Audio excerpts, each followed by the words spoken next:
Hello. Okay, I see that it's less frozen as it was before. Maybe they heard there was a female lecturer.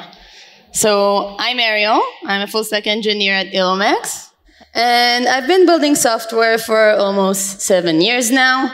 And I have 3 obsessions that are my dog, TypeScript, and how things work under the hood.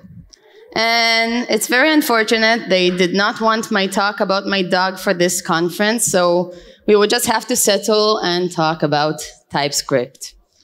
So who here uses TypeScript? Raise your hands. Woo, good. This is the statistics that I was expecting to see, otherwise I didn't have what to talk about. I guess the same hands would go up if I would ask, who prefers to catch a bug in compile time rather than in runtime? And we want to build robust applications. We don't like to be surprised in runtime. And we understand that type safety is a key ingredient when we want to build a robust application. And TypeScript really gives us a lot of type safety. But I'm actually not here today to talk about the places that TypeScript gives us type safety. I'm actually here to talk about the places where it doesn't. And I will start with something that might sound a bit harsh. But if you are validating your types with TypeScript alone, then you are either lying or working too hard. And I will explain myself. But in order to explain myself, I want to start by walking a few steps backwards. And I want to talk about a basic TypeScript file. What are the components of any TypeScript file that we know? So we would have functions and objects and constants and classes and enums, types, interfaces. We can look at these and say, okay, these are the building blocks of any TypeScript file that we know. Now, the thing about a TypeScript file is that it is sort of this layer of syntactic sugar that's hiding, let's say, less sweet truth. The less sweet truth would be that when you're working with TypeScript, you are basically living in 2 spaces at once. So the first space would be the type space. And the second space would be the value space. Well, the value space is everything concerning data and data manipulation. The type space is all about data context.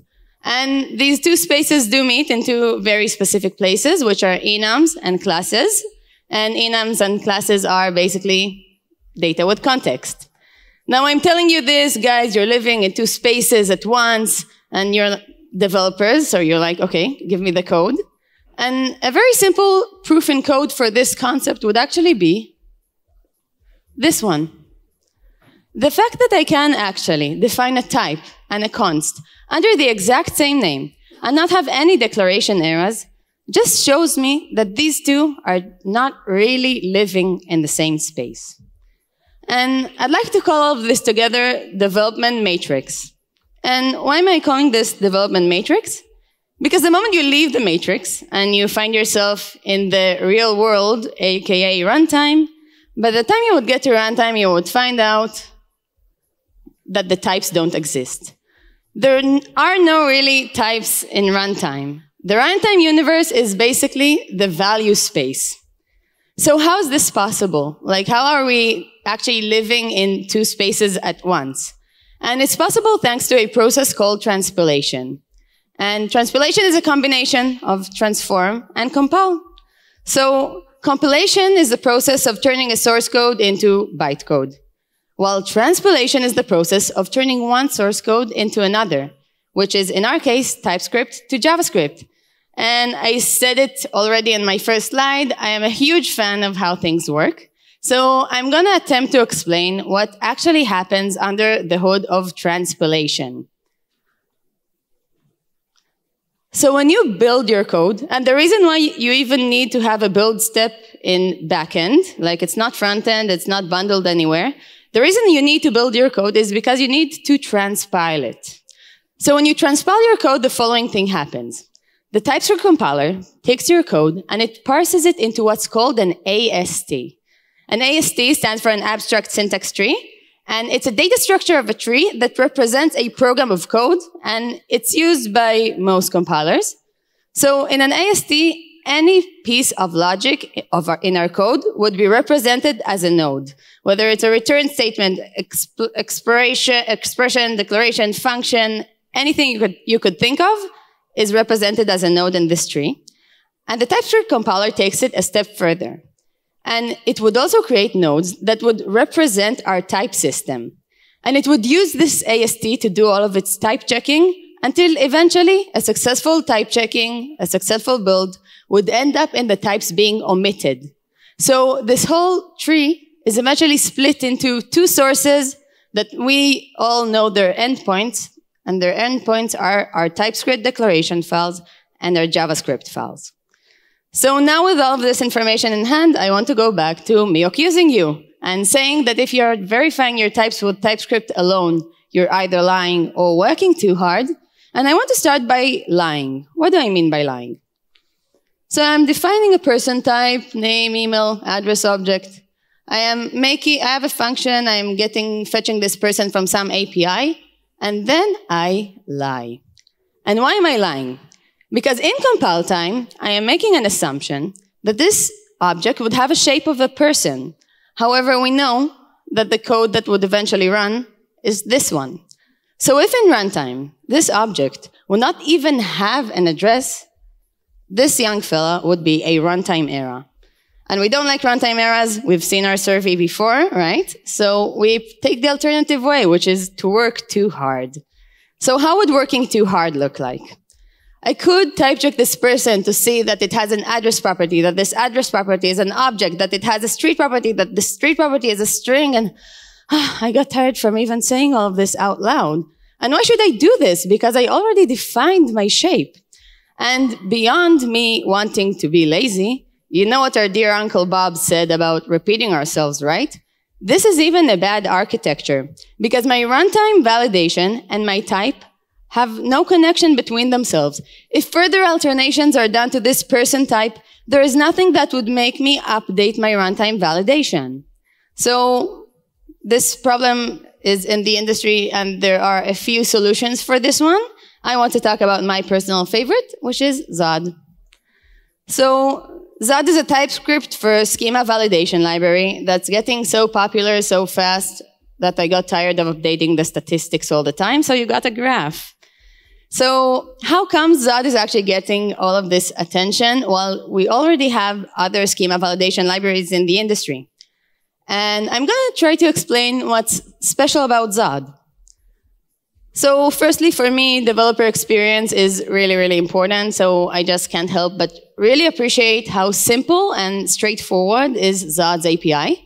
It only exposes us the magical Z object with which we can compose schemas that could give me runtime type safety. So here I'm defining a person schema, and each Zod schema implements a few parsing methods. So the most basic one is this parse. So it would accept an object, and in runtime it would tell me if the object matches my schema. In case it doesn't, it throws an error, but if it does, if an error wasn't thrown, we can be certain that this object matches my schema. And this is a good point to state that by default, Zod only checks the properties that we tell it to. So this object could potentially have more properties than these unless we choose to strict parse this schema. And if you don't want an error to be thrown by default, you can use the safe parse method, which returns you an object. And this object would have a success flag that went true, accompanied with our successfully validated data, when false, accompanied by an error object. And the coolest thing about Zod for me is this one, the cherry on top. Zod exposes us this inference method with which we can generate TypeScript types out of our schema. And this is where Zod really beats the competition, because Zod has the highest success rates in handling highly complex schemas. And this is actually so cool because, well, I only need to define my schema once, but beyond me being able to be lazy, my Uncle Bob is super proud of me because I have a single source of truth now. And so far I've showed you that Zod can give you runtime type safety, that it is simple, but yet powerful, and it is Uncle Bob approved. But if this hasn't convinced you, maybe my following examples will. Let's see some cool stuff you can use Zod for. So you can use Zod to actually type your environment variables. We can define our schema for our end variables, and as I stated earlier, Zod only checks the properties that we tell it to, so you're not even bounded into having to type your entire schema. And then we can do the following things. We could merge declarations with a global node namespace and extend our process interface to have our schema.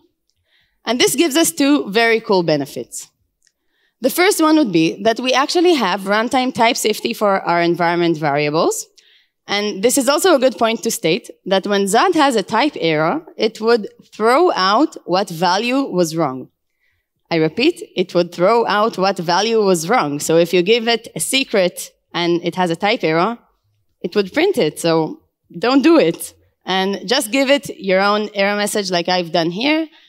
And another cool thing that we get is we have auto-completed typed for our environment variables.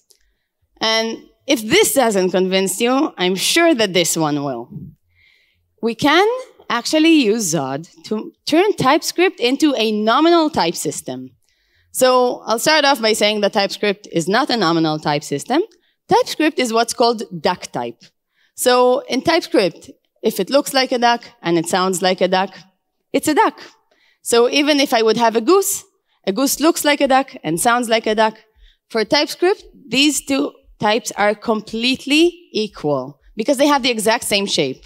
So even if I would have a duck object and a function that accepts a goose, this function would happily accept a duck because, again, for TypeScript, there is no difference between these two types. They have the same shape. And a nominal type system would be about making this one not work. It would be about adding a third question.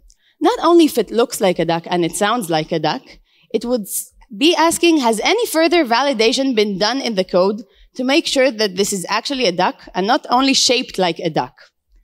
And let's see how we can use it with Zod. So far, I haven't implemented it. I just created a schema for my duck, inferred the type, and I have an object. And now I'm going to use Zod's new API that's called brand. And now I can see that I have a type error on my duck. Looking into it, I can see that I am missing some sort of branding. And as we said earlier, a nominal type system is about some sort of validation, right?